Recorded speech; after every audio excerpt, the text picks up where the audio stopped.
Bom dia, vamos então iniciar a nossa aula de hoje falando sobre esforço lógico.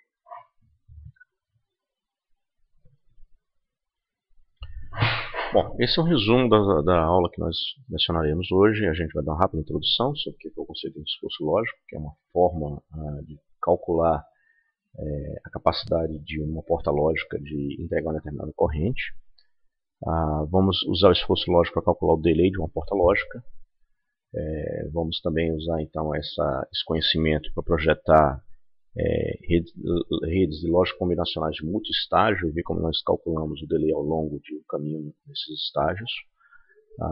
Vamos discutir como escolher o melhor número de estágios de portas lógicas para implementar uma determinada função booleana.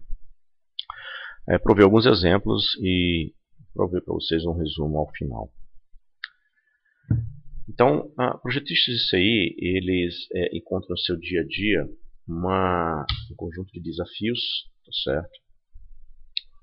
E de escolhas de como projetar a funcionalidade desejada, tá certo? Algumas perguntas precisam ser respondidas pelo projetista. Qual a melhor topologia de circuito para a função que tem que ser executada? Quantos estágios a lógica combinacional vai ter e qual é o menor delay, tá certo? Ao longo desses estágios? Qual a largura dos transistores que compõem as portas que estão nesses estágios de lógica combinacional? E o esforço lógico é, portanto, um método para fazer essas decisões. Tá? Ele usa um modelo de delay muito simples, tá certo? Tá? Ele permite cálculos do que nós chamamos de back of the envelope, que são cálculos relativamente simples, mas com uma precisão boa, tá certo? De modo que você possa fazer estudos de trade-offs em determinadas soluções.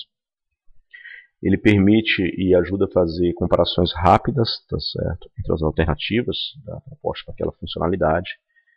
E basicamente ele é estruturado, tá certo, através das simetrias que nós temos nesses circuitos. Tá? Bom, vamos dar um exemplo. O Ben Bitdiddle é um projetista de memória, tá certo, para um chip que nós estamos chamando aqui de Motor Royal 68W86. Qualquer semelhança no nome é mera coincidência. Esse é um processador embedded, tá certo, para o mercado automotivo. E nosso objetivo é ajudar o Ben a projetar um raster file, tá certo, um banco de registradores. Esse raster file ele contém um decodificador, tá certo. Tá? É um banco que possui 16 palavras, certo?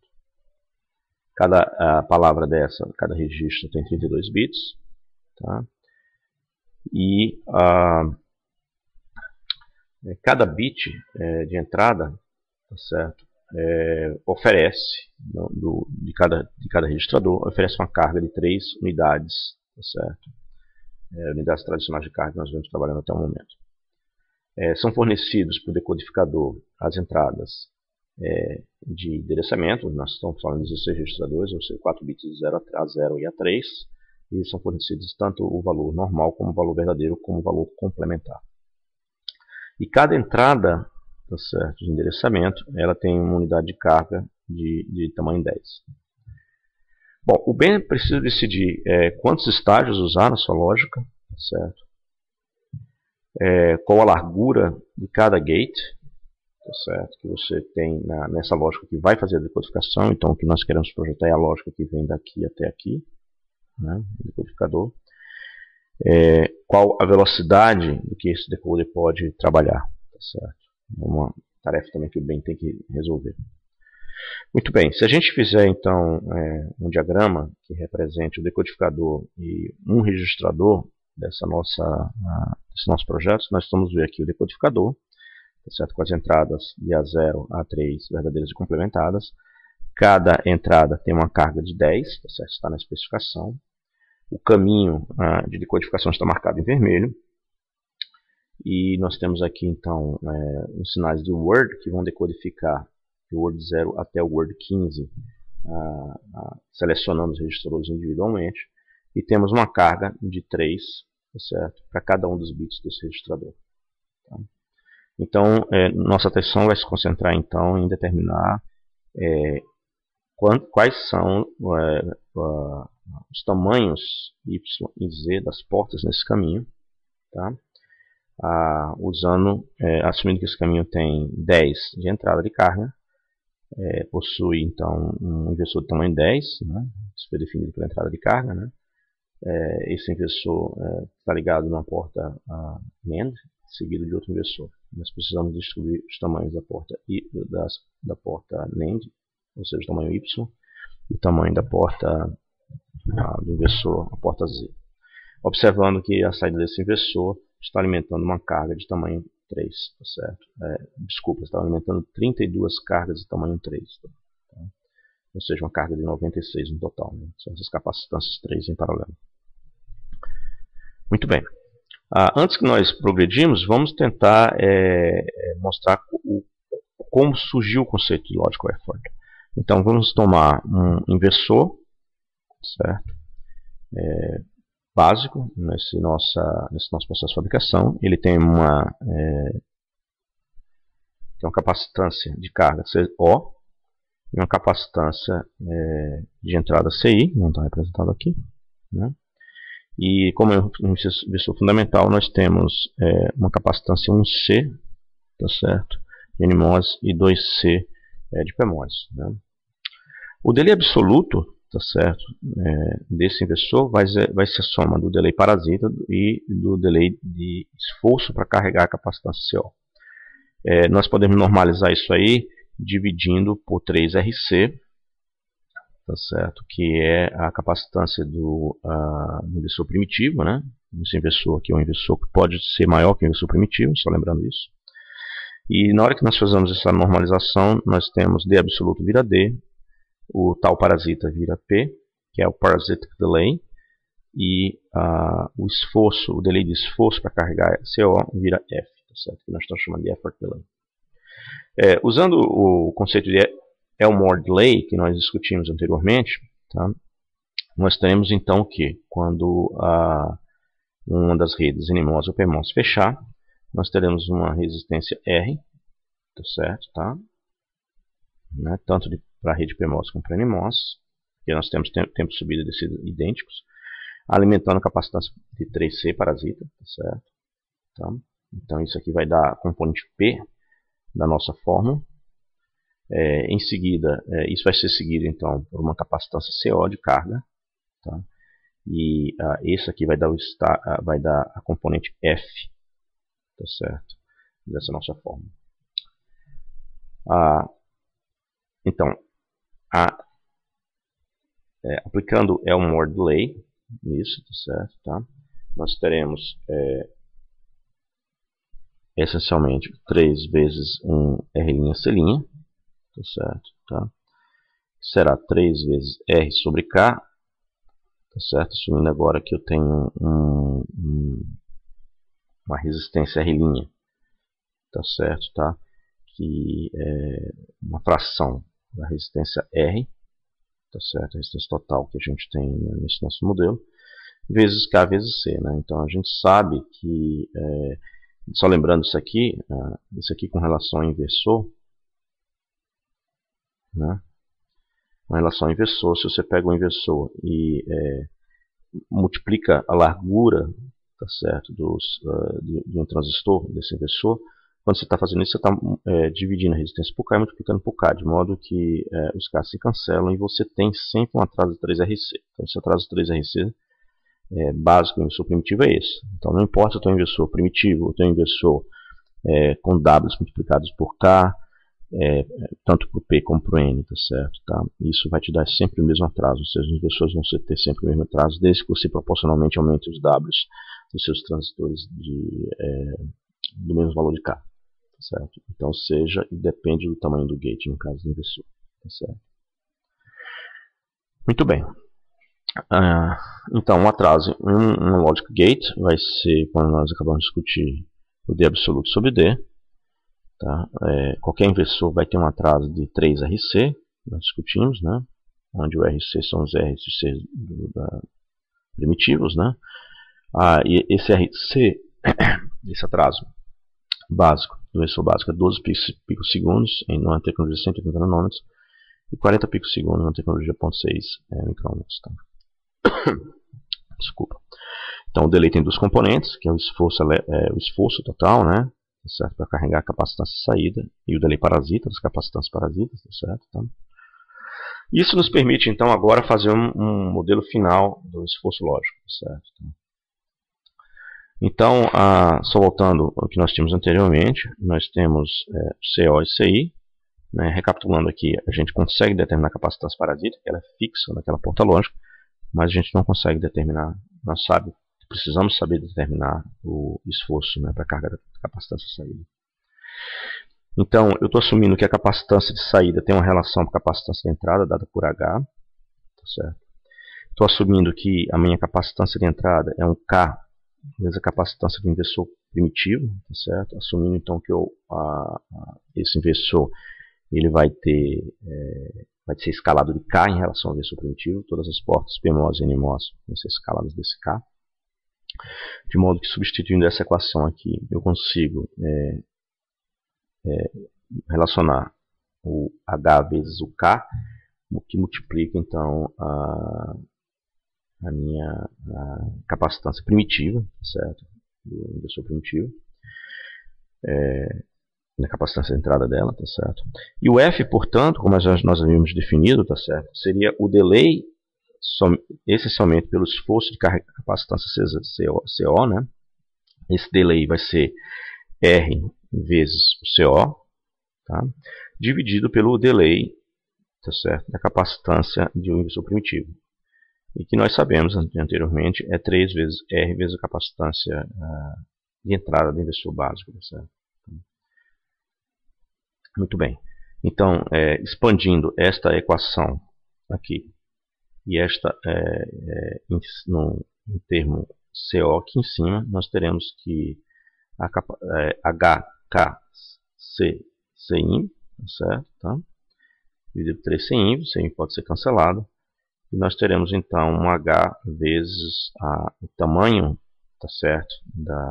O quão maior é a capacitância de entrada, tá certo? Em relação à capacitância do inversor primitivo, dividido por 3, tá certo?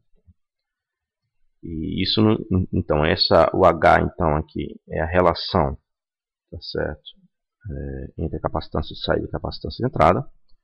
E o G, e isso é definido como esforço elétrico, tá certo? Ou seja, carregar somente a capacitância de entrada. E o G é a relação da capacitância de entrada, tá certo?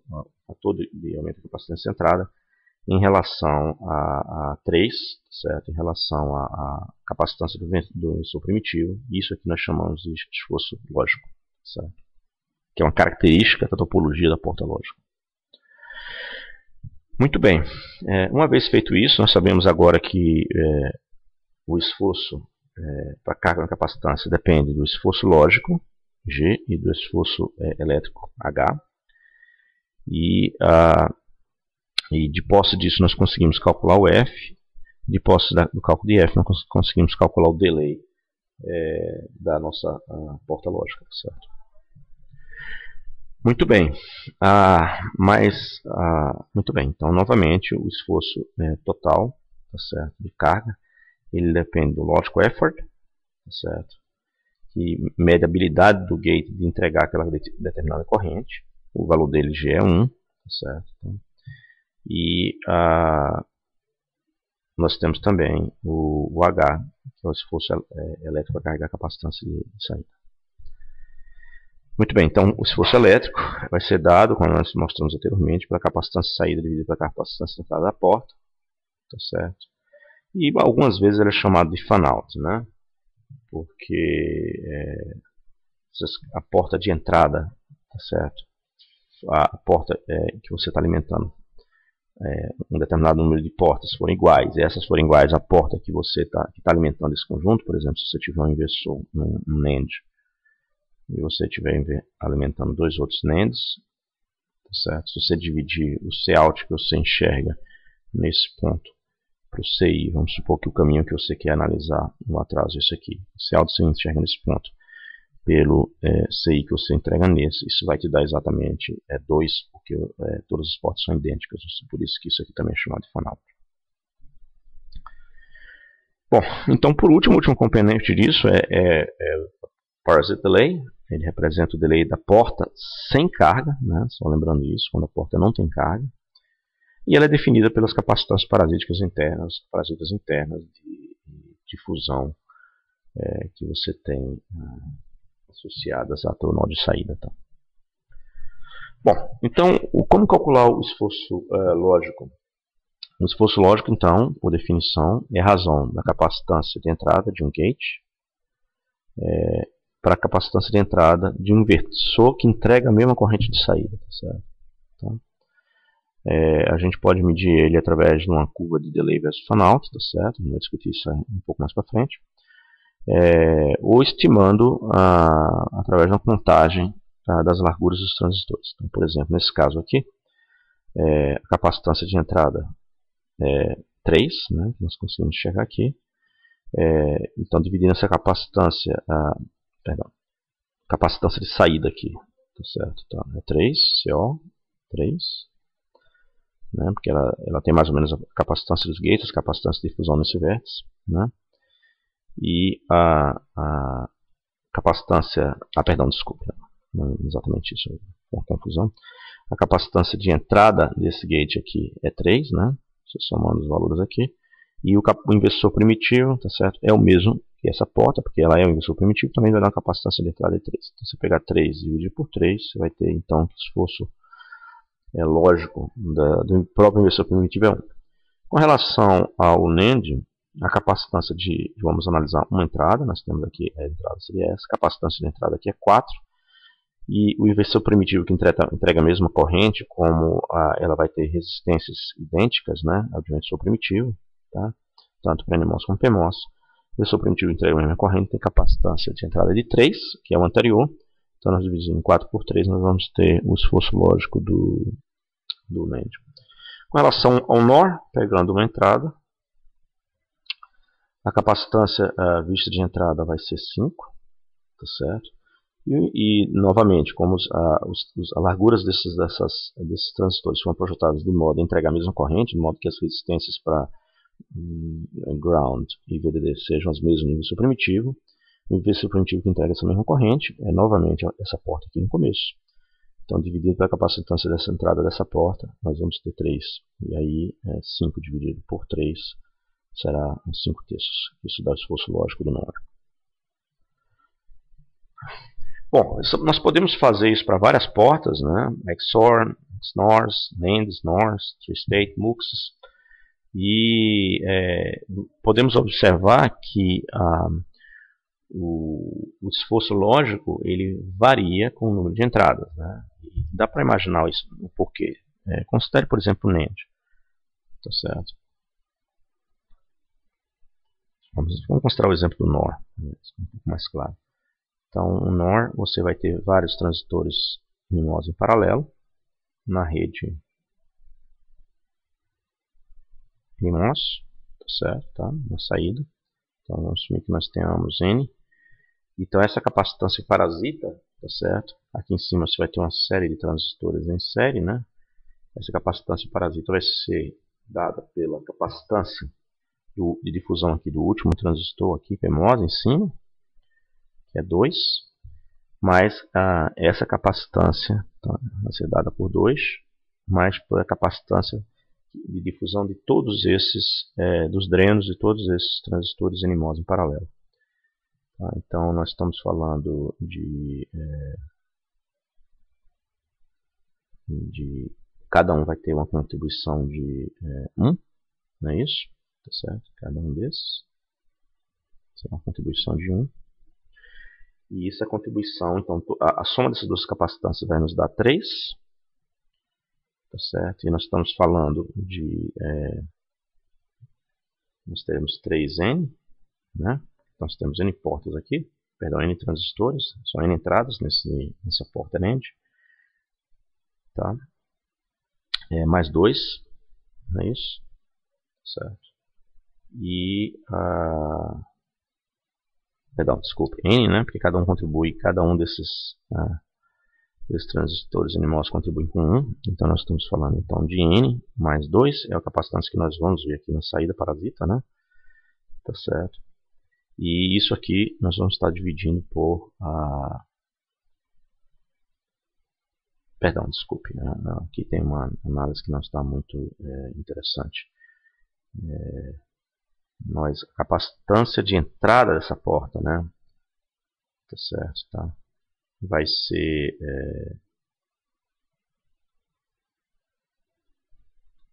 basicamente N. Nós teremos 2 aqui, tá certo, tá? E nós teremos também N devido aos outros transistores, e a gente vai estar dividindo isso por 3, certo, tá? Então vai nos dar N mais 2 dividido por 3.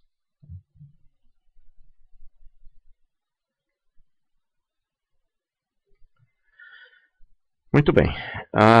Então, continuando, a mesma coisa pode ser também, a gente pode tabelar, tá certo, para as várias portas lógicas, a capacitância parasita, tá certo, tá?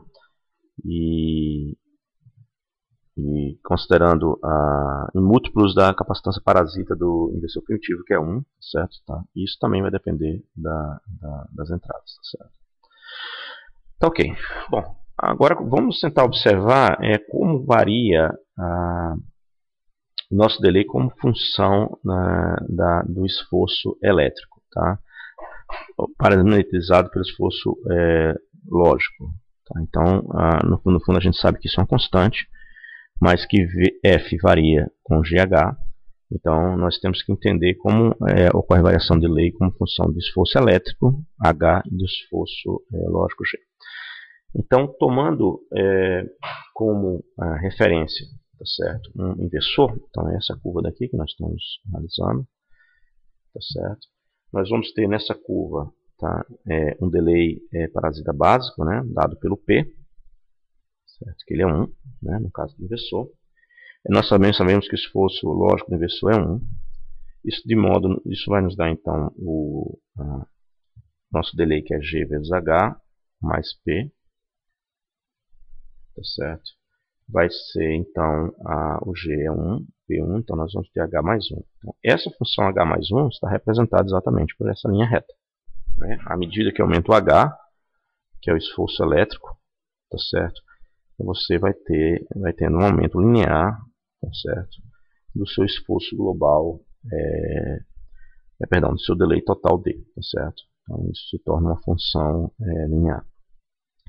No caso da porta NAND, tá certo, o que nós teremos é o seguinte: o esforço lógico é 4/3, tá certo? O delay parasita dela é um pouco maior, vocês podem olhar na tabela anterior, então ele é 2, tá certo? Então o parasita delay do NAND é 2, né? Seria isso aqui, no caso do NAND, no caso do inversor seria isso. De modo que a gente vai ter D sendo GH mais P, ou seja, nós teremos 2 mais 4/3 de H, né? Então isso também nos dá uma linha reta, tá certo? Tá? Uma função linear, variando de acordo com o esforço elétrico. Tá ok? Bom, então eu solicito que vocês façam a gentileza de tentar estimar de maneira semelhante qual seria a curva que representa o delay como função de H, no caso da porta NOR 2, NOR 2 entradas. Muito bem. Bom, agora que nós temos o conhecimento de como calcular o delay, tá certo, tá? Nós podemos aplicar de uma porta, nós podemos aplicar isso aí para um circuito um pouco mais, com mais portas lógicas, tá certo, tá? Como por exemplo o oscilador em anel de N estágios. Tá? Então esse oscilador, a saída do último estágio está conectada com a entrada do primeiro, tá certo? Isso permite com que que aconteça um atraso de propagação entre o ponto A e o ponto B, né? Então, inicialmente ele pode começar em 0, ponto A, e depois de algum tempo, ele inicializando em 0, né? Vai haver um atraso, B vai subir para 1, que nós temos um número ímpar de inversores, B subindo para 1, isso significa que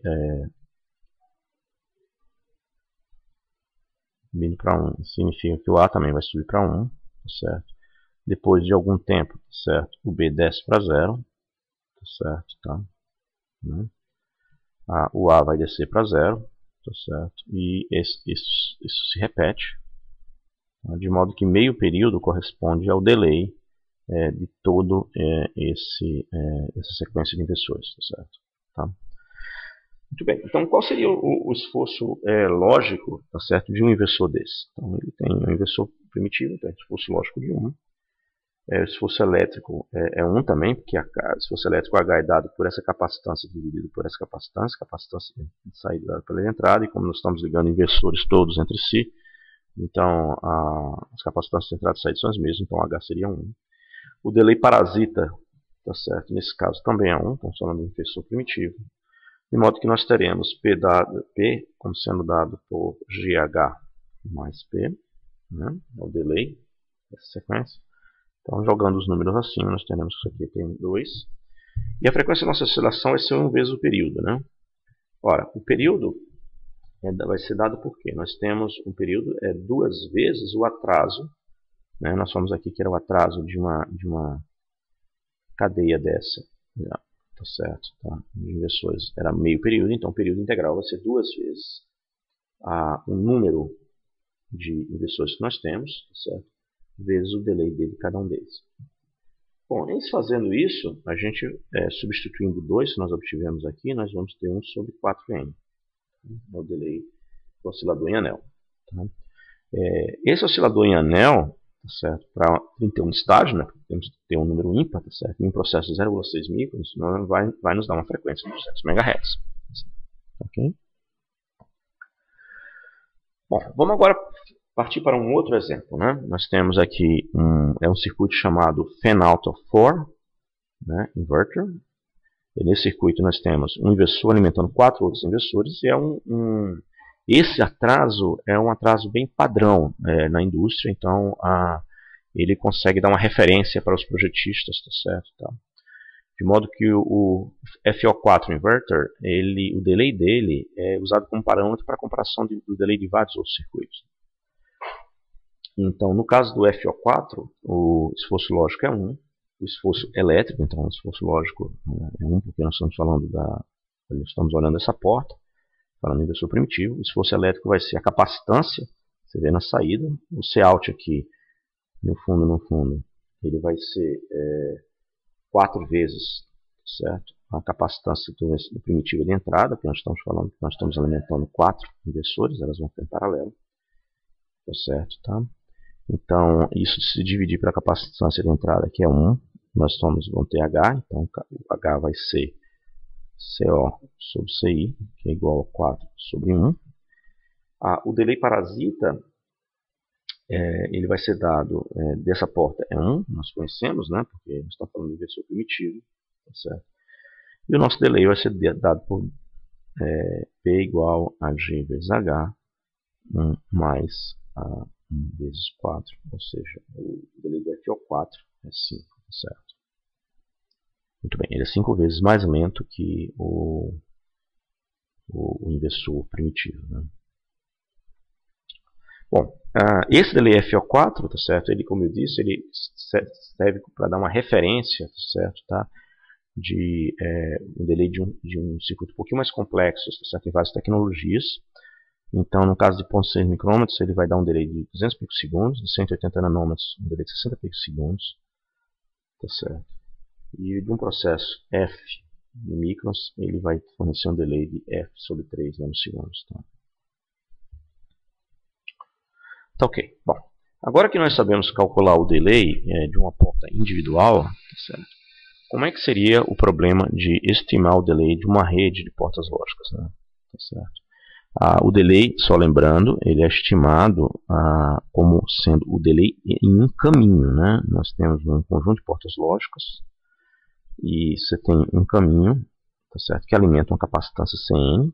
Esse caminho tem uma capacitância C0 aqui de entrada, não é CO, C0, e a gente quer calcular o delay nesse caminho. Caminhos são importantes em lógica combinacional porque, no fundo, são eles que definem, tá certo, o atraso de todo o circuito, né? Porque caminhos de lógica combinacional estão contidos entre dois registradores ou flip-flops, né? E o clock do sistema como um todo vai ser dado pelo caminho mais crítico que existe entre dois elementos sequenciais, os flip-flops. Bom, então como seria o delay nesse caminho, né? Então, o delay nesse caminho vai ser dado pela soma dos delays de cada uma das portas no caminho. A gente pode expandir esses Ds, Is, como sendo PIs mais GIs, HIs. Então, nós temos isso para o 1, né? P1, G1, H1 e assim por diante, né? Tá? Aglutinando todos os P's, a gente pode fazer isso, né? Em um P maiúsculo, né? Contém os delays parasitas de todas as portas no caminho. E aglutinando os esforços, né? Certo? Nesse outro termo, nós vamos ter o seguinte. O esforço G1 é dado pela capacitância C1, que é a capacitância na saída da porta 1, dividido pela capacitância C0 na entrada, né? Então, nós temos C1, C0. Perdão, esse aqui é o esforço H1, né? Esforço elétrico, certo? Essa porta. E a gente vai multiplicar isso pelo esforço lógico, com uma característica que depende da topologia daquela porta, né? No caso, G1 aqui, a porta 1 é um NAND, então esse G1 vai ser possivelmente 4/3, né? E nós podemos repetir isso, expandir isso para todas as nossas portas, até a porta N, onde o esforço elétrico, tá certo, tá? Vai ser dado por Cn dividido por Cn menos 1, tá certo? Então, vezes o Gn, faltou aqui, tá ok? Bom, então nós podemos resumir o nosso delay no caminho todinho como ser o P maiúsculo, o delay parasita, somado com o somatório de Ci sobre Ci menos 1 vezes Gi. Bom, o objetivo em minimizar delay, é isso que nós queremos, né? Nós queremos minimizar esse delay D, tá certo? Tá? Será, então, obtido minimizando esse somatório, tá certo? Tá? Porque a soma dos parasitas é constante, né? Depende essencialmente da estrutura da porta lógica. Tá?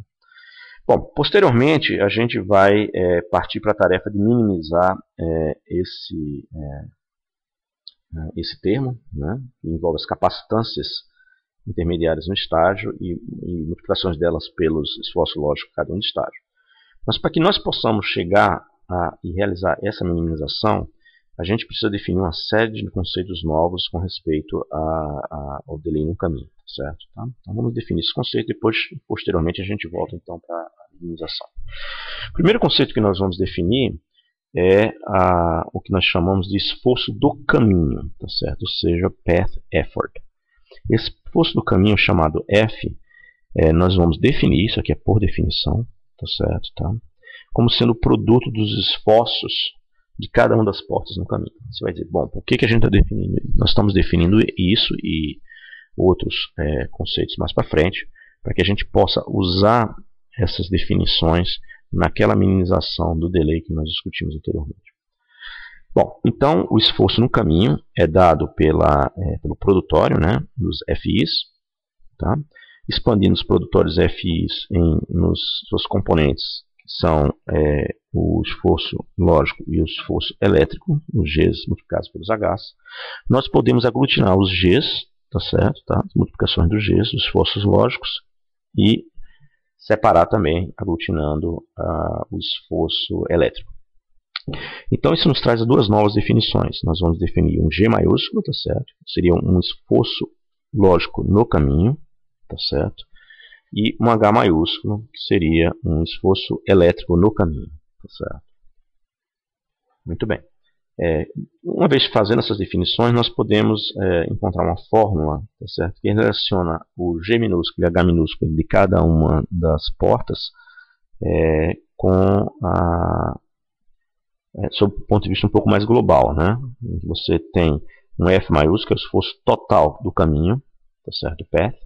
Ele vai ser dado então agora pelo esforço lógico no caminho multiplicado pelo esforço elétrico no caminho, certo? Bom, mas até algumas simplificações que nós conseguimos fazer aqui nesse termo, né, no H, certo? Observe que o H ele é a multiplicações dos Hs minúsculos. E como e os Hs minúsculos, cada um deles é dado da seguinte forma. O H1 é capacitância na saída da porta 1 dividido capacitância na entrada C0. O H2 vai ser capacitância na saída C2, dado pela capacitância na entrada. Bom, mas a capacitância na entrada é a capacitância de saída, tá certo, do estágio anterior, C1. Tá? Assim por diante. Isso nos permite, então, fazer esses cancelamentos, tá certo? Esse C1 cancela com esse outro C1, esse C2 vai cancelar com o outro C2 aqui do lado, até o Cn-1. Isso produz um resultado bem interessante, que diz que o H maiúsculo, ou seja, o esforço elétrico total do caminho, somente depende, tá certo, tá, da capacitância, da última capacitância no caminho, dividido pela capacitância na entrada. Ou seja, do mesmo jeito que analogamente nós tínhamos o esforço elétrico de uma porta ser dado pela capacitância de saída da porta, dividido pela capacitância de entrada. Agora nós temos, se nós considerarmos agora um caminho, não mais uma porta, esforço elétrico no caminho, H maiúsculo, vai ser capacitância de saída no caminho Cn, dividido pela capacitância de CO. Ou seja, esse esforço elétrico depende apenas das capacitâncias de entrada e saída do caminho. Então, esse é um resultado bem importante, como nós vamos ver posteriormente. Muito bem. Então, resumindo então, o cálculo do delay, tá certo, de um caminho, path, né? A gente pode generalizar da seguinte forma. Nós temos um novo conceito, que é o esforço lógico no caminho, que é a multiplicação dos esforços lógicos de cada porta individual. Nós temos o esforço elétrico no caminho, nós acabamos de ver, que é a divisão da capacitância de saída do caminho pela capacitância de entrada no caminho. E nós temos o esforço global, tá certo, no caminho, que é o produtório, a multiplicação dos esforços individuais, Gs e Hs. Tá? Muito bem. Então, com isso aí, nós podemos então, calcular, tá certo, o delay no caminho e vamos assumir, tá certo, por exemplo, esse exemplo. Aqui nós temos uma capacitância de saída de 20, tá certo? Uma capacitância de entrada de 10, né? E nós temos algumas portas nesse caminho que precisam ter os seus tamanhos estimados. Então, X, Y e Z, né? Nós precisamos determinar as larguras dos transistores NP em cada uma dessas três portas. Os esforços lógicos das portas nesse caminho. G1 é um inversor, ele tem um esforço lógico de 1. G2 é um NOR, nós vimos anteriormente que eles tinham um esforço lógico de 5 terços.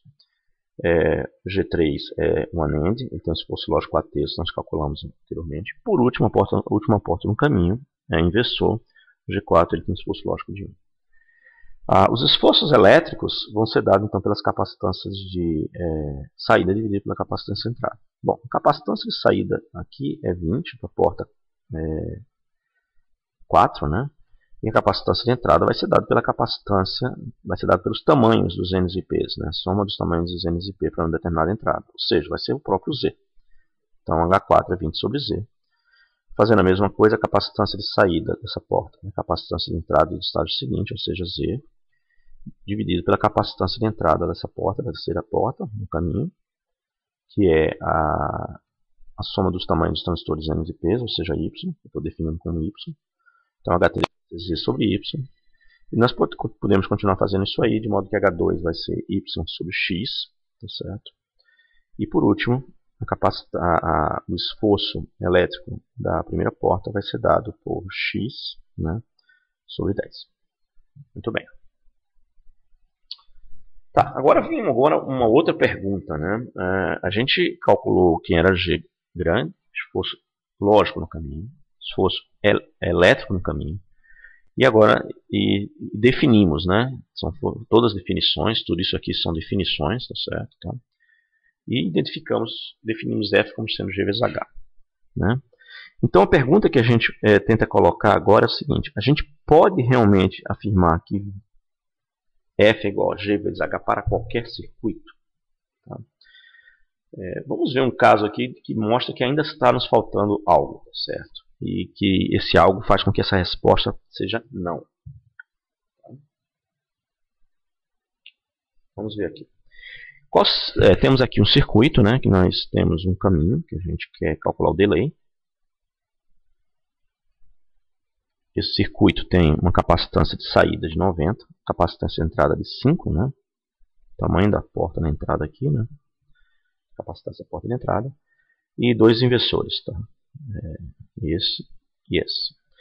Bom, os Gs desses inversores são óbvios, né? O G desse inversor G1 é 1, lógico dele, constante. O G desse outro inversor é 1 também é um inversor. De modo que o G no caminho vai ser uma multiplicação dos dois Gs, vai dar 1.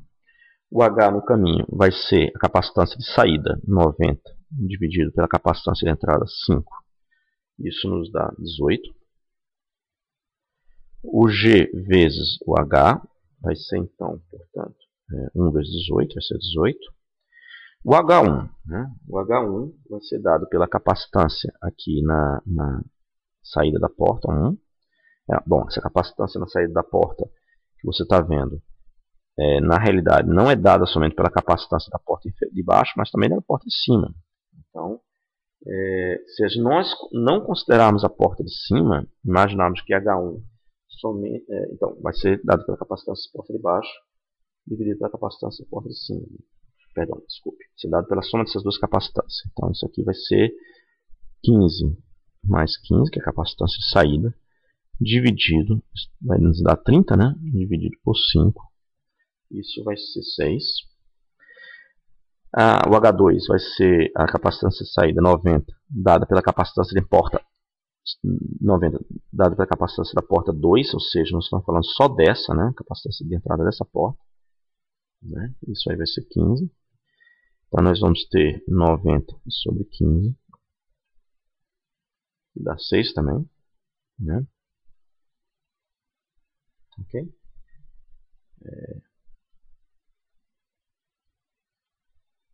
Bom, então quem seria o F igual a G vezes H? Né? Tá certo? Nesse caso aqui nós temos então G 18, o H 18, tá certo? Então, perdão, desculpe, nós já foi calculado, né? Nós já temos G vezes H, que está aqui, tá certo? Tá? Calculando somente usando o H do caminho, tá certo? Tá? Então isso aqui seria 18, ok? Agora vamos calcular o nosso F usando a formulazinha. Então isso aqui foi usando o Gs e Hs maiúsculos que nós definimos, né? Tá certo? Agora vamos calcular o G vezes H, o F, na realidade, calculando o F1 vezes o F2, ou seja, porta por porta, G1H1, G2H2.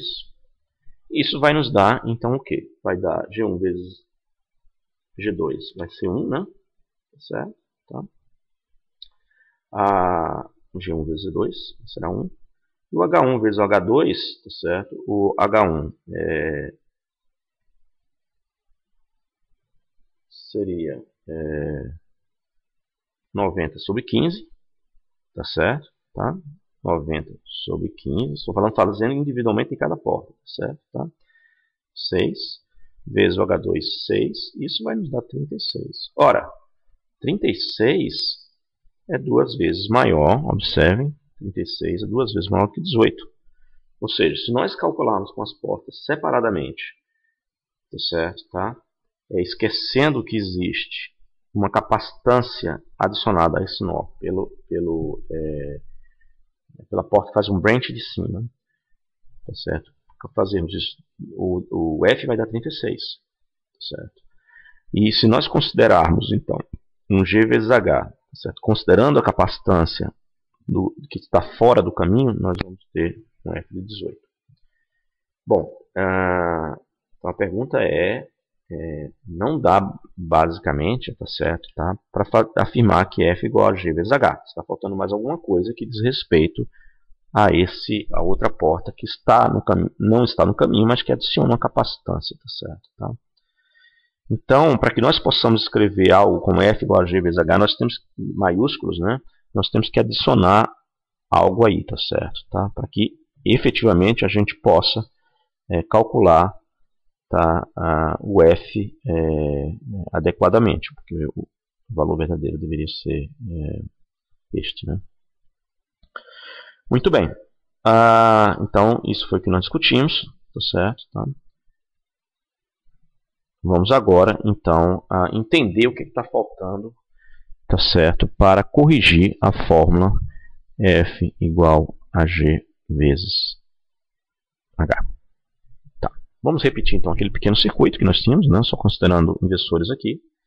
Vamos definir, nós temos uma capacitância, né? O caminho que nós queremos encontrar o delay está marcado em vermelho, tá? E nós temos capacitância CI aqui de entrada, como no caso anterior, e temos uma capacitância, né, de entrada dessa porta que nós estamos chamando C-on, certo? De C-on-path, e temos uma outra capacitância também que não está no local correto aqui, né? Ela deveria estar aqui, chamada C-off, que é a capacitância que está sendo contribuída para esse nó, tá certo?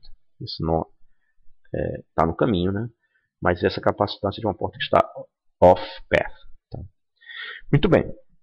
Então, voltando à nossa definição inicial de F, né? Nós queremos repensar o nosso F, né, maiúsculo. Ele era o produtório de FIs. E cada FI agora seria um GI, né, vezes uma HI'. Esse HI' agora, o GI é uma constante, depende da porta.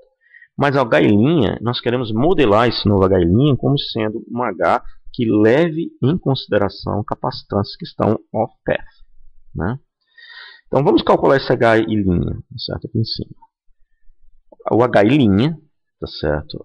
No caso específico aqui dessa porta, né? Pode ser generalizado também. Eu vou dizer que ele seria o H antigo da porta, tá certo? O HI antigo dessa porta I aqui, tá certo? Tá? Só que agora eu vou adicionar um outro termo chamado BI, que é o impacto, tá certo, dessa outra capacitância, tá certo, de fan-out no caminho que eu estou querendo calcular o delay. Então eu estou definindo que esse HI' vai ser, estou definindo o BI antigo dessa porta multiplicado por um determinado coeficiente BI que eu vou determinar. Esse coeficiente BI está associado, tá, com essa nova capacitância C-off que aparece no caminho. Tá? Muito bem. Então, se eu faço essa definição que HI' é um BI vezes um HI, a relação desse novo HI', ele vai ser...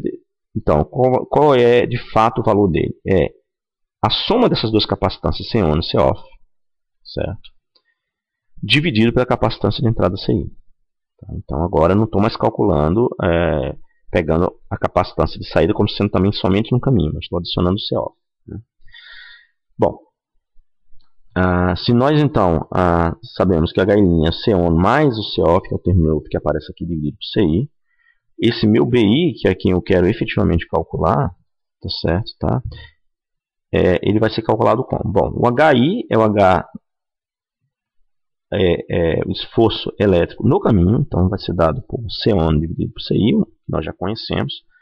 Ele multiplicado por BI, isso deve ser igual então o esforço considerando a capacitância off-track nova agora. Certo?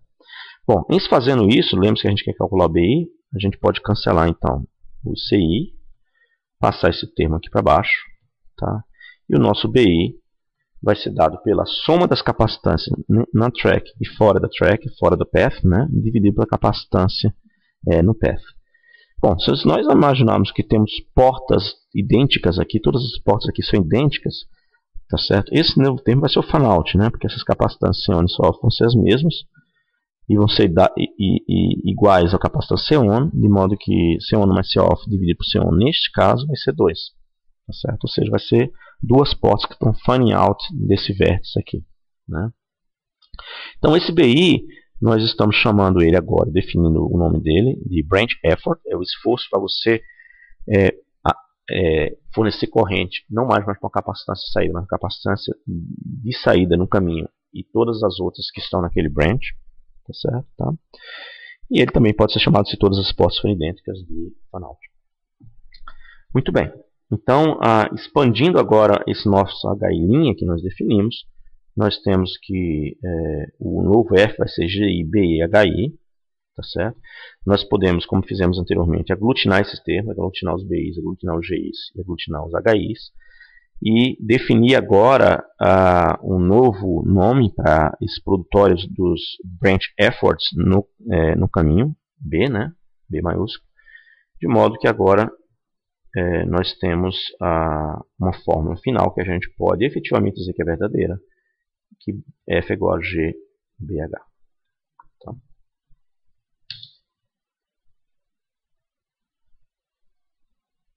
Muito bem.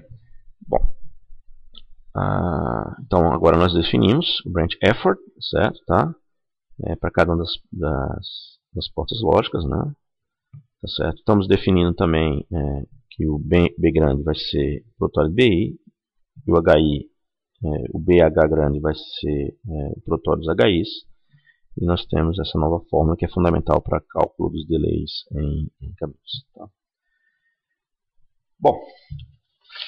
Bom, vamos em seguida então falar do delay, do effort delay, tá certo? Global, retomar isso, né? Ele vai ser chama de DF maiúsculo, ele vai ser os somatórios dos FIs, o parasitic delay, os somatórios dos PIs, e o path delay, tá certo? Vai ser dado por DF mais P. Tá? Muito bem. Bom, podemos retomar agora o nosso problema de otimizar o delay de um caminho, tá certo? Tá? Voltamos àquele caminho que nós temos anteriormente. Nesse caminho nós temos uma capacitância de entrada C0, uma capacitância de saída no caminho de Cn. O delay vai ser dado pelos somatórios dos DIs, dá os somatórios dos PIs mais GIs, HIs. Os somatórios PIs podem ser aglutinados em um P maiúsculo, né? E agora nós temos que otimizar, no fundo, esse era o nosso problema, otimizar esse termo aqui, certo? Tá? Então, otimizar significa que a gente quer minimizar o delay desse caminho, certo? Para que a gente possa minimizar o delay, ou minimizar uma função, nós temos que derivar essa função, no caso a função D, minúscula, em relação às variáveis. As variáveis, nesse caso, são as capacitâncias, tá certo, de cada um desses estágios, porque essas capacitâncias vão variar, porque elas estão associadas intimamente ao tamanho das portas lógicas. Né? Então, nós queremos variar os tamanhos da porta lógica que define as capacitâncias, e essa então é a nossa variável. Né? Nós vamos fazer isso em menos uma vez, e resultando em derivadas parciais, por exemplo, em relação a DCI, de uma porta CI qualquer, derivando essa função em relação a CI, o termo parasita vai para zero, né? Tá certo? Tá? E aí nós vamos ter o CI aparecendo em um termo, dividido por CI menos 1, e ele aparece no termo seguinte também, né? Estão lembrados que ele vai aparecer como estando no divisor do termo seguinte. Ele vai aparecer na porta I mais 1. O CI também vai aparecer logo em seguida aqui, né? A esse termo. Ele vai vir nesse somatório, vezes o GI mais 1. Né? Então, fazendo essa derivada, tá certo? Tá? Essa primeira derivada em relação a CI menos 1, CI menos 1 vai ser uma constante, então vai ficar esse termo aqui. A outra derivada, a gente vai estar derivando CI mais 1 e GI mais 1 são constantes, né? Vão sair, a gente está derivando o 1 sobre CI. Bom, a derivada de 1 sobre x menos 1 sobre x quadrado, tá certo? Tá? Que vai dar esse outro termo aqui, esse constante sai. E aí nós igualamos isso a zero para tentar encontrar um ponto de mínimo. Então, uma vez feito isso, a gente pode passar esse termo menos para o outro lado da equação. E nós vamos ter CI sobre CI menos 1 vezes GI vai dar HI. E isso precisa ser igual para que exista uma minimização a CI mais 1 sobre CI, que é o HI mais 1 vezes GI mais 1. Ora, o que nós estamos afirmando então aqui, tá certo, tá? É que o GI e HI, tá certo? GI mais 1, HI mais 1 devem ser iguais. Ou seja, que estamos afirmando que os delays de cada estágio, os esforços, de cada estágio, precisam ser idênticos para que a gente minimize o delay no caminho todo. Tá? Isso é um resultado extremamente importante, né? Porque o que nós estamos falando é que se nós fizermos esforços totais, elétrico e lógico, né? A multiplicação dos dois, que são os esforços individuais, e cada uma das portas ser o mesmo e igual a um esforço ótimo, tá certo? Isso vai nos dar um melhor delay. Né? Bom, Já que agora todos os esforços vão ser os mesmos FIs, tá certo? Tá? A gente pode substituir esses FIs naquela equação nossa do produtório, né? Tá faltando um termo aqui, tá certo? O cálculo do F grande. Isso vai nos dar o F elevado, o best individual effort, F chapéu elevado a N, de modo que eu posso estimar o F chapéu como sendo a raiz enésima, N é o número de estágios, do F maiúsculo. E lembre-se que o F maiúsculo nós já sabemos calcular, ele é GBH. Então, se nós calcularmos o F maiúsculo por um caminho, tá certo? E em seguida extrairmos a raiz enésima dele, onde N é o número de estágios, a gente vai encontrar o melhor esforço individual. E estimando, tendo o melhor esforço individual, nós podemos calcular então o tamanho, tá certo, de cada uma das portas lógicas. Tá? Bom, então vamos ver como esse tamanho é calculado, né? Certo? Bom, só recapitulando antes disso, né, nós temos que o F chapéu é dado por GIHI, que é F elevado a 1 sobre N, substituindo isso na nossa equação, tá certo, que nós tínhamos anteriormente, né, o DF, lembrando que o DF é N vezes o esforço, tá certo, total de cada uma das portas individualmente, que é o mesmo, né? Isso aqui vai nos dar o D, então, igual a N vezes raiz enésima do F grande, certo? Substituindo isso, então, nessa equação, nós vamos ter essa equação que é central, é uma equação chave, certo? Para o cálculo do delay, certo? Ou seja, tendo a soma dos parasitas, tá? Calculando o F grande, nós conseguimos estimar o delay, certo? Nosso caminho. Tá? E note que isso é muito interessante, porque isso não precisa que nós calculemos ainda os tamanhos das portas. Né? Nós podemos calcular o menor delay possível do caminho sem calcular o tamanho das portas individualmente. Tá certo? Tá? Bom, mas aí se pergunta, o que se quer no final é calcular o tamanho das portas, né, para saber como você projetá-las. Tá certo? E aí fica a pergunta, e qual deve ser o tamanho, tá certo, dessas portas para calcular o menor delay? Né? Então, isso nos leva a retomar uma equação que nós discutimos anteriormente, certo? Que era o F ótimo é G vezes H, tá certo? Tá? O G depende da porta, nós conseguimos calcular ele, tá certo? Tá? Então, mas o H depende da saída da porta dividida pela entrada dela. As capacitâncias. Bom, uma vez calculado o F, nós podemos então, tá certo, calcular a capacitância de entrada naquela porta. Só é multiplicar o esforço lógico pela capacitância de saída e dividir pelo F que nós já calculamos. Ou seja, calculando o F, tá certo, tá, obtendo o valor do esforço ótimo individual de cada estágio, tá certo, a gente só trabalhar backward, ou seja, pegar a capacitância de saída do último estágio, multiplicar pelo esforço lógico daquele último estágio, a gente tem a capacitância de entrada do último estágio. Usando a capacitância de entrada do último estágio como sendo a capacitância de saída do estágio anterior a ele, nós podemos repetir essa fórmula e calcular então, a capacitância de entrada do penúltimo estágio assim por diante. Aí, tendo as capacitâncias de entrada e sabendo a topologia da porta, né, nós conseguimos calcular o tamanho de N e de P. Tá? Muito bem, nada melhor do que um exemplo para mostrar o funcionamento dessa técnica. Certo? Tá? Então, nós temos aqui um caminho, tá certo? Tá? A primeira porta é especificado, a capacitância de entrada aqui é 8, né? O tamanho dessa primeira porta. E a capacitância de saída é 45. Nós temos branches nesse caminho, tá certo? E precisamos determinar primeiro o delay, tá certo? Esse caminho todo. E depois o tamanho das portas X e Y, né? Então vamos lá. Quem seria o esforço lógico, tá certo, nesse caso? Então, o esforço lógico nesse caso é calculado da seguinte forma, né? Nós temos que uma porta NAND, então esse aqui dá um esforço de 4/3, uma porta NAND de 2 entradas, uma porta NAND de 3 entradas, um esforço lógico de 5/3, e em seguida nós temos aqui o esforço lógico da porta NOR, certo? Que é 5/3 também. Bom, Então, o esforço lógico total vai ser 4 terços vezes 5 terços vezes 5 terços. Isso vai nos dar 100 sobre 27. O H vai ser dado por a capacitância de saída, tá certo? Que é 45 dividido pela capacitância de entrada aqui, que é 8. Isso.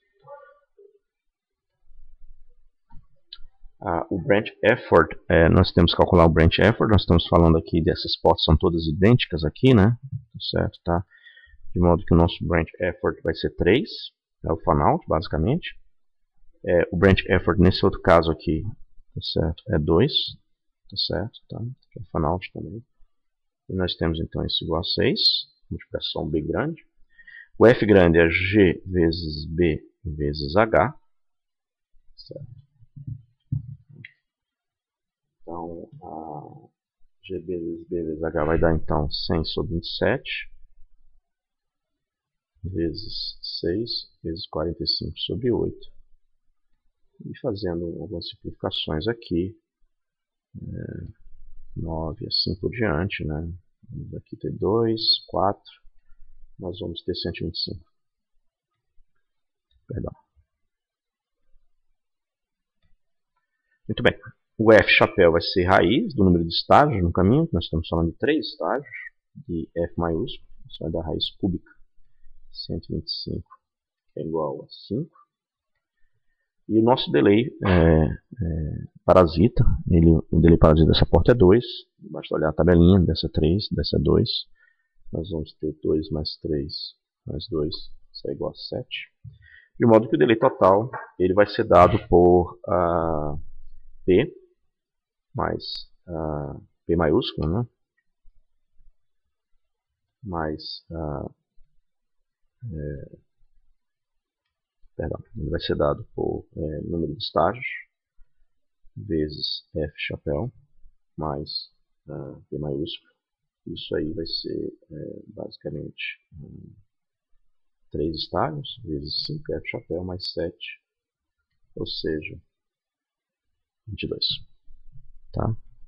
Bom, muito bem. Uma vez calculado isso aqui também é a mesma coisa, 4,4 FO4. Tá? Uma referência muito usada na indústria.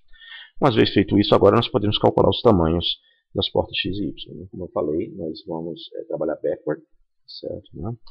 Nós sabemos que a capacitância de entrada, tá certo, vai ser dado por G capacitância de saída sobre o F chapéu, que nós já temos. Então, trabalhando isso backward, nós queremos calcular esse Y aqui, né? Nós temos o G dessa porta 5 terços. Né? Então, nós temos 5 terços vezes a capacitância de saída dessa porta. Né? Nós estamos trabalhando de trás para frente, né? De frente para trás, aliás, 45. Tá certo? E isso aqui dividido pelo F chapéu, foi 5 que nós calculamos, né? Tá certo? Isso vai nos dar 15. Tá? O X, então isso aqui será calculado como 15, né? Tá certo? A capacitância. O X vai ser calculado como o G. O G dessa porta é 5 terços também. Então 5 terços vezes a capacitância de saída dela, que é a capacitância de entrada da outra, 15, que nós acabamos de calcular, dividido pelo F chapéu. Isso aqui vai nos dar 10. Tá? Bom, e aí, uma vez feito isso, como é que nós estimamos então o tamanho de cada um dos transistores, né? Ou seja, essa capacitância aqui seria 10. Tá? Bom, para calcular o tamanho de cada um dos transistores, a gente tem que olhar a topologia do transistor. Né? Certo? Nós sabemos, por exemplo, vamos considerar esse caso aqui, certo? Nós temos o NOR. O NOR ele possui essa estrutura, certo? Né?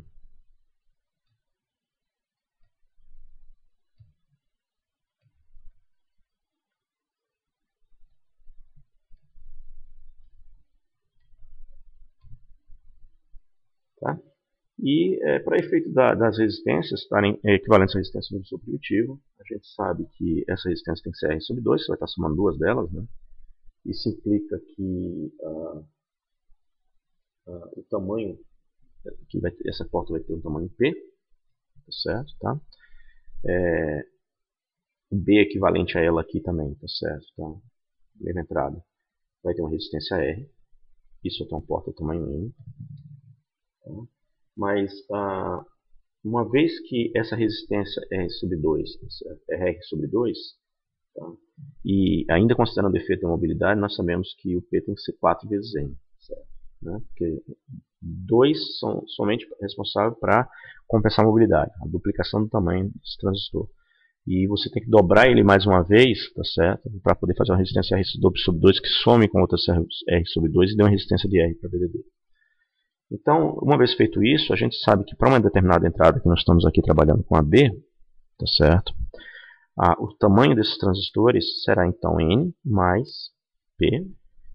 Isso seria então N mais 4N, 5N, né? Então, nós estamos trabalhando então para essa porta, tá certo? Porta aqui de saída, logo na saída, né, do caminho. Então, o tamanho da capacitância de entrada dessa porta para uma determinada entrada B vai ser 5N. Estou assumindo que B é isso aqui, certo? E esses 5N nós vimos que ele tem que ser igual a 15, né? De modo que N vai ser 3, né? E isso implica que, como P é 4 vezes N, que P vai ser 12, certo? Tá? Isso feito, a gente tem então as duas capacitâncias calculadas, o tamanho dos dois transistores, tá certo? E isso pode ser repetido para todas as outras portas lógicas, novamente de frente para trás, tá? E esse processo de frente para trás, você pode, por último, calcular essa capacitância aqui, e obviamente que ela tem que bater com o valor especificado, tá certo? Na entrada, né? Com a especificação do circuito. Isso é uma forma de você garantir que suas contas estão corretas. Tá? Bom, então até agora nós estudamos o problema de, dado um determinado caminho, com um determinado número de estágios, em determinados tipos de portas, como calcular o menor delay e como calcular o tamanho dos transistores para o menor delay. Aquilo é um problema que é totalmente diferente de outro problema que nós vamos estudar agora. Esse outro problema diz o seguinte: qual deve ser o menor número de estágios que eu uso? Tá certo? Então, observe que não é dado o número de estágios e não é dado também, nesse caso, pode ser dado até talvez as portas no caminho, tá certo? Que eu vou usar, mas não é dado o número de estágios. Então, como é que eu calculo esse número de estágios? Tá certo? Esse é o problema. Eu quero agora ter um determinado circuito lógico que eu tenho que fazer. Eu quero calcular o número de estágios que eu vou usar lá. E definindo o número de estágios, eu também vou ter que definir que portas eu vou utilizar. Tá certo? É um problema mais complicado. Tá certo? Então, nós queremos descobrir quantos estágios serão usados no caminho. Tá certo? Diminuir o número de portas lógicas, a gente vai ver que nem sempre é a melhor solução. Tá? Vamos ver aqui um pequeno exemplo. Certo? Observe que você tem uma sequência de inversores, certo? Né? E a gente tem uma única carga, uma mesma carga de 64, certo? Tá? E nós queremos entender qual é o delay se nós tivermos um inversor, dois inversores, três inversores e assim por diante. Tá? Esse delay ele vai ser dado, nós já sabemos, por F vezes F elevado a 1 sobre N mais P. Né? No nosso caso aqui, o N é uma variável, nós temos uma carga 64 elevado a 1 sobre N mais P. Certo? Se a gente fizer esse F igual a GBH, B são todos uns, H todos uns, G todos uns, só estamos falando de inversor, então a multiplicação dos Gs e Bs vai dar tudo 1. E o H é 64, que é a capacitância de saída de perto, dividido pela capacitância de entrada aqui, que é 1. Estamos falando de inversor primitivo na entrada. Muito bem, se a gente fizer o cálculo desse delay, usando essa fórmula, tá certo? Para cada uma dessas situações, então temos um estágio, 2, 3, 4, 5 por diante, tá certo? Nós vamos obter os seguintes números. Tá certo? O nosso F para um estágio será 64. Né? O nosso F, tá? Então, para dois estágios, isso aqui foi apenas para um estágio, né? Tá certo? Só recapitulando, isso aqui para um estágio. Tá aqui para um estágio. Se a gente tiver dois estágios e jogarmos nessa forma, nós vamos calcular que o nosso F vai ser 8. Se nós colocarmos 3 estágios, nosso F vai cair para 4, ele vai diminuir, certo? Tá? Presta atenção, né? Porque é uma combinação das capacitâncias desses vários inversores. e o nosso F vai ser 15.3 se nós considerarmos 4 estágios. Calculando o delay, nós vamos ter que o delay vai ser 65 para um inversor, 18 para 2 inversores e, impressionante, 15 para 4 inversores e 15.3, perdão, esse número aqui no final é 2.8, então, o F, e 15.3 o nosso delay total do caminho para 4 estágios. Ou seja, à medida que nós vamos aumentando o número de estágios, tá certo? Isso não quer dizer que o delay vai aumentando também, porque aqui nós estamos com 3 estágios e tivemos o menor delay de todos esses possíveis circuitos. Tá? Então vamos tentar entender um pouquinho melhor isso aí, tá certo? Tá? Então isso aqui é o resultado do slide anterior. Né? Bom, o que nós queremos então é tentar descobrir qual é o N que produz o menor delay. Certo? Tá? Então isso é feito da seguinte forma. Vamos recapitular aqui um pouco. Tá? Nós temos que o delay é N vezes F elevado a 1 sobre N, mais a soma dos parasitas. Tá? Eu estou assumindo aqui, olha, eu estou querendo calcular o delay disso aqui. Tá certo? Tá? Estou assumindo que o meu bloco lógico, eu estou assumindo que tinha uma capacitância aqui. No fundo, o problema que eu tenho aqui agora é o seguinte: eu tenho um conjunto de blocos lógicos que tem uma capacitância, né, aqui, e quero minimizar o menor delay que eu forneço para essa capacitância aqui, tá certo? Tá? Então eu já estou assumindo que eu tenho N1 blocos lógicos já foram calculados, e agora eu quero fazer uma sequência de buffers aqui, tá certo? Tá? Que minimiza a alimentação dessa capacitância. Então, esse aqui é um N1, e eu tenho aqui total de estágios é N, e eu tenho N menos N1 inversores que eu estou adicionando. Tá certo? Tá. Então vamos lá. Então nós sabemos que N vezes F chapéu, né? Raiz enésima de N, mais somatórios produtores, mais o atraso, tá certo? Dos inversores primitivos, né? Perdão, desses inversores não primitivos, né? Que nós queremos estimar, vezes N menos N1 estágios já existentes. Tá certo? Então, para que eu possa minimizar em relação a N, eu quero descobrir o menor N possível, né? Perdão, não é o menor N possível, mas o melhor N que produz o melhor delay. Então, nós derivamos parcialmente D em relação a N. Tá certo? E isso aqui, esse termo, N1 P vai para zero, né? Esse termo, a derivada, como N aqui está multiplicando F elevado a N menos N, F elevado a 1 sobre N, a derivada, isso aqui vai ser uma constante para o N, né? Nós estamos diferenciando em relação a N, então isso aqui vai produzir essencialmente, bom, perdão, não é uma constante porque aqui está elevado a N, então nós estamos uma derivada de um produto, né? Função de produto, né? Então vai ser a derivada desse primeiro termo, que é 1 vezes o segundo, então F elevado a N menos N, 1 sobre N, mais o primeiro, N, tá? Então vamos colocar isso aqui do lado. Nós estamos diferenciando em relação a N, N, F, 1 sobre N, vai ser a derivada do primeiro, tá certo? Uma função multiplicativa, né? A derivada do primeiro, 1 vezes F elevado a 1 sobre N, mais o primeiro vezes a derivada do segundo, tá certo? Tá? Essa derivada do segundo vai ser logo neperiana. Primeiro vezes a derivada do segundo vai dar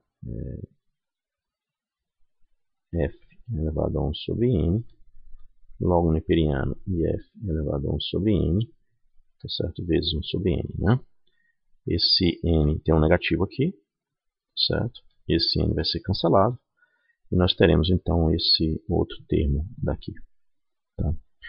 Muito bem. E por último, a derivada em relação a N dessa multiplicação aqui vai dar P. Tá? Tá, ok. Aglutinando todas essas equações, como é que a gente vai aglutinar isso?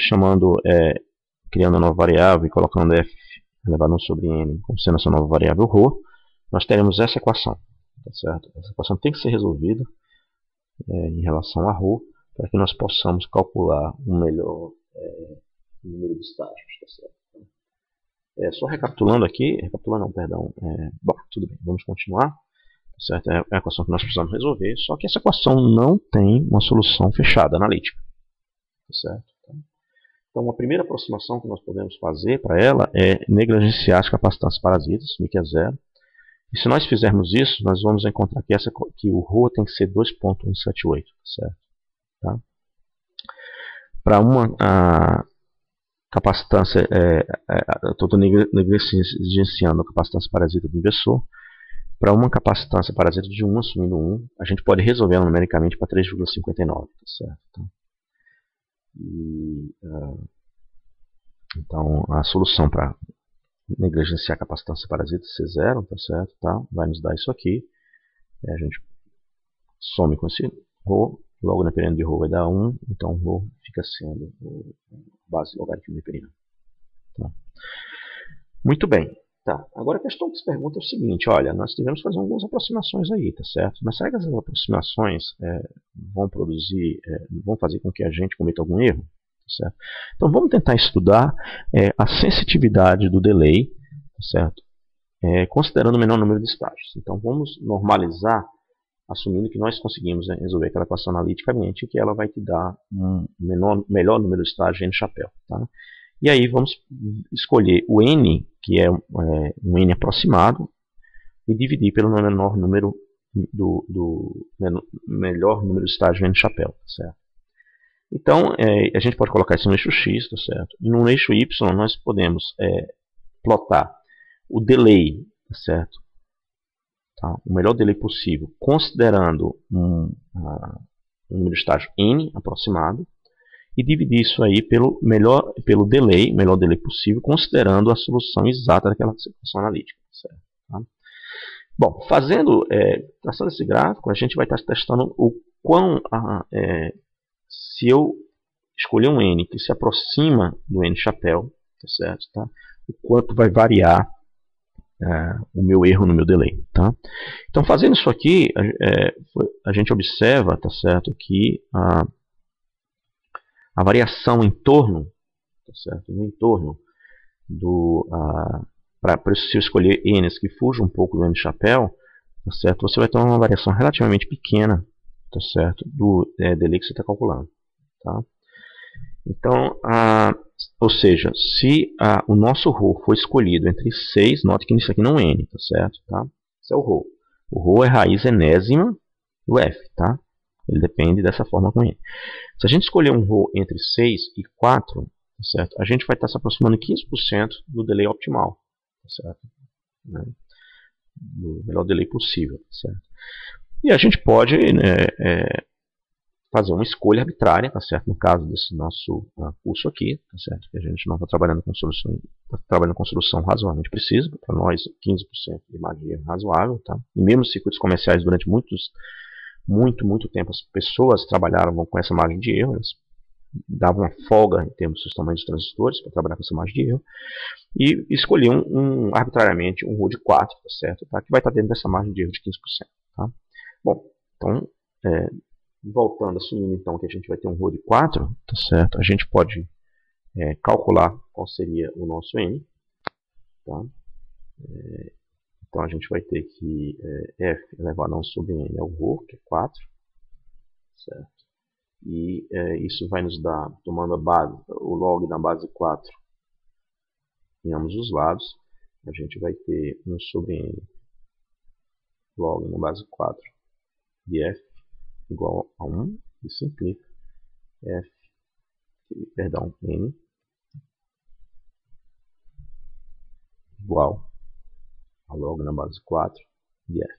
Tá? E essa fórmula é fundamental, ou seja, tá certo? Se você calcular o f, tomar o logaritmo na base 4, você vai ter o seu n, que é o número de estágios que você deseja. Tá? Então vamos revisitar agora o nosso problema, novamente. Estão lembrados? Nós tínhamos no começo aqui da aula, né, nós tínhamos um banco registrador de 16 registradores, com 32 bits de largura cada um. Cada bit apresenta uma capacitância no banco registrador de 3 unidades. As entradas de endereçamento de A0 e A3 são fornecidas, ela é complementar. E cada entrada, tá certo, no nosso decodificador tem 10 unidades. E o que a gente precisava descobrir era quantos estágios vão ter o nosso decodificador, qual a largura de cada dos gates nesse estágio e o quanto isso rápido esse decodificador pode operar. Então, voltando para o problema do Ben, aqui está o que nós precisamos resolver, tá certo? Retomando o problema original, né? Bom, então vamos tentar determinar, tá certo? Qual seria o delay que nós temos, ou o número de estágios que nós temos para resolver esse problema, né? Qual seria o delay, tá? O esforço no decoder é eminentemente elétrico e branch, né? Se você imaginar aqui, certo? O número de parasitas que você tem aqui só tem 3 portas, tem poucos deleys parasitas, então boa parte do seu esforço vai ser em fornecer uma carga para essa capacitância de 96, né? Porque são 32 vezes 3 para cada um dos flip-flops, certo? Tá? E também você tem que imaginar que cada linha desse endereçamento vai estar alimentando um número muito grande de portas. Então você vai ter também um esforço de branch muito grande. Tá? Então, uma parte do esforço é elétrico e branching. Tá certo? Tá? O esforço elétrico, nesse caso, ele vai ser dado por 32 vezes 2, que vai ser a capacitância na saída do caminho. 32 vezes 3, perdão. Dividido pela capacitância na entrada do caminho, que é 10. Isso vai ser 9,6. E o branch effort vai ser 8. Se você voltar e contar o número de estágios que você vai ter que estar alimentando aqui, certo? Tá? Você vai ver que são 8 no caso do decodificador. Certo? Bom, se a gente assumir que a gente, ali no caso do Ben, né, no caso do exemplo anterior, a gente sabe que nós temos 3 portas lógicas. Né? O Ben escolheu 3 portas lógicas, por exemplo. Mas o problema poderia ser mais complexo. Poderia ser, Ben, projete essa lógica, certo? Então a gente não sabe quantas portas lógicas vão ter, nem tampouco quais são essas portas lógicas. Então a gente precisa fazer um problema de chicken egg, né? Tá certo? Tá? Para calcular o F, a gente precisa assumir que a gente tem um determinado número de portas lógicas lá, N, maiúsculo, que a gente ainda vai calcular.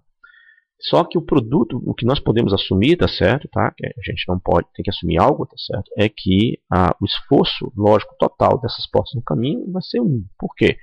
Porque praticamente, tá certo? Boa parte do esforço, tá certo? Vai ser aquele de elétrico e de branch, tá certo? Então a gente vai assumir que G é igual a 1 e para determinar o N, tá certo?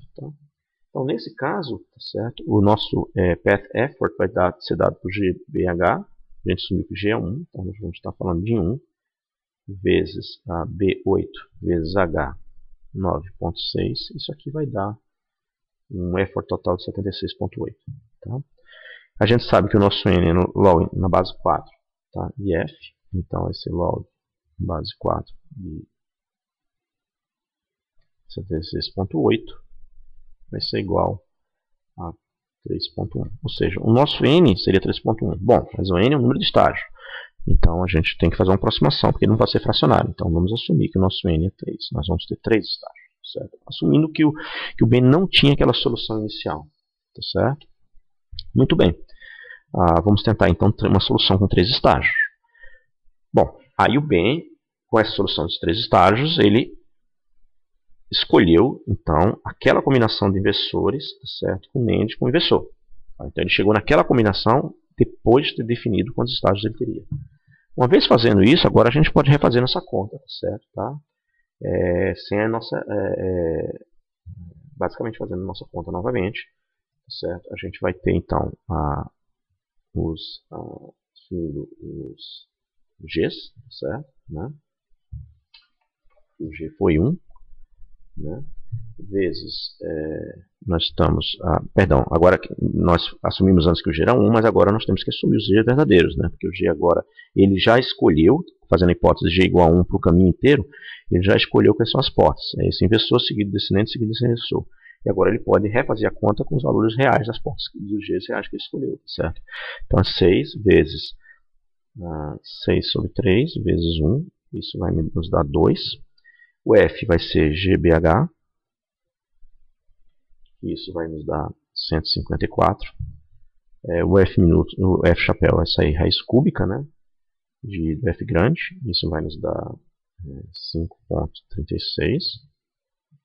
E o D vai ser o número de estágios, 3 vezes F chapéu, mais a soma dos parasitas. Né? Então nós temos um parasita 1, 4 devido ao NAND, aquele NAND de 4 entradas lá, tá certo? E mais um do inversor. Isso vai nos dar um D de 22.1. Fazendo, e uma vez calculado o delay, nós podemos calcular agora o tamanho das portas. O Z vai ser dado pelo basicamente dado pelo o F, tá certo? O F vai estar embaixo, não é isso? Vai ser dado pelo o G, tá certo? Capacitância de saída 96, dividido pelo F, 5.36, isso vai ser igual a 18. Uma vez calculado isso, nós podemos calcular o Y, vai ser 18 vezes 2, sobre 5.36. Isso vai nos dar, então, 6.7. Muito bem, está aqui o resultado. Nós calculamos agora os tamanhos dos transistores no caminho. E, bom, mas como foi que o Ben, a partir da hipótese que G grande era igual a 1, tá certo? Como foi que ele estimou quais seriam as portas lógicas? Ele fez uma hipótese, trabalhou com G grande igual a 1, identificou que precisaria de 3 estágios, e aí ele escolheu aquela combinação de portas. Bom, o que é feito normalmente é você, dado vários N's, G's, P's e D's, e uma função lógica que você quer calcular, tá certo? Você tem combinações de portas de entrada e saída para essas funções lógicas, né? Então observe que o Ben escolheu essa combinação, inf, NAND 4 e inv, tá? Se ele tivesse determinado todas as funções lógicas, tá certo? E calculado os atrasos, tá certo? Tá? Para cada uma delas, para as funções lógicas que fazem exatamente aquela decodificação, ele iria observar que a melhor solução teria sido ele usar essa combinação de NAND 2 inv, NAND 2 inv, tá certo? Que ele dá um delay de 19,7 menor que 22.1. Então o projetista, no fundo, ele tem que assumir um G grande, estimar um N e partir para a sua solução, mas se ele tabelar várias dessas soluções, tá certo? Tá? Para vários N's diferentes, ele pode ter uma solução, obter um delay bem menor, tá certo? Tá? Muito bem, então essa aqui é uma revisão das definições que nós temos, tá certo? Para cálculo de delay, certo? Para um único estágio para caminhos, tá certo? São equações que a gente já discutiu aqui no curso, certo? O método de esforço lógico, tá certo? Ele requer que você calcule o esforço global F. Você toma log na base 4 de F e calcula o N, tá certo? Assumindo um G, por exemplo, ou algum outro valor. E em seguida você volta, tá certo? Tá? Desenha várias soluções, tá certo? Para N estágios diferentes, tá certo? E aí você estimula o delay verdadeiro, fazendo aquela escolha apropriada, certo? Tá? A partir do best effort. Tá? E em seguida você calcula o tamanho dos gates. Tá? Muito bem. Então, quais são as restrições de esforço lógico? É um chicken egg problem. Você precisa calcular o caminho para calcular o G, tá certo? Mas você não consegue calcular o número de estágios sem o G, tá certo? É um modelo de delay simples, tá certo? Ele negligencia os tempos de subida e descida, né? Tá certo? Ele não leva em consideração as interconexões, fios, nós vamos discutir isso um pouco mais para frente. Tá? Ele leva em consideração o melhor desempenho possível, não leva em consideração métricas importantes como área e, mais recentemente, muito importantes, restrições de potência. Resumo da nossa aula, nós estudamos o esforço lógico, tá certo? Tá? Verificamos que NANDs são ligeiramente mais rápidos que nós, CMOS, né, por causa do esforço lógico, né, que nós discutimos lá. Né? Quanto menor o esforço lógico, mais rápida a capacidade, mais veloz seria a porta. Os caminhos são mais rápidos, tá certo? Quando os esforços de delay são da ordem de 4. Verificamos que o path delay é sensível apenas levemente aos estágios e aos tamanhos, tá certo? Vimos que nem sempre usando o menor número de estágios implica caminhos mais rápidos, tá certo? Tá? Que o delay de um caminho é logo na base 4 do F maiúsculo, tá certo? Tá? Verificamos que inversores em NAND 2 provém, tá certo? Tá? Melhores para fornecer corrente para capacitâncias grandes, certo? Daí quando você vai trabalhar com PEDs são portas mais interessantes. E o esforço lógico provê uma linguagem para discutir circuitos mais rápidos, tá certo? Tá? Mas para que você efetivamente consiga usá-lo no dia a dia da vida profissional, você precisa de bastante experiência. É isso, encerra a nossa aula de esforço.